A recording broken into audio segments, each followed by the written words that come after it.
Hello everyone. Today we will talk about how to take the app of Champions League. You will go to settings.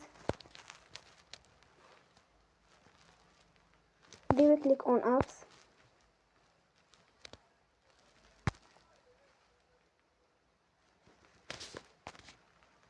After that you will search the app Champions League.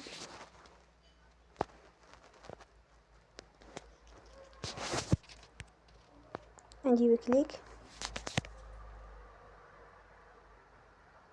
Then you will on for stop.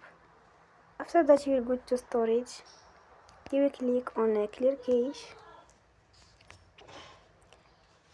You will go to Play Store and you will update your app. Don't forget to support us by like and subscribe. See you next time and thank you for attention.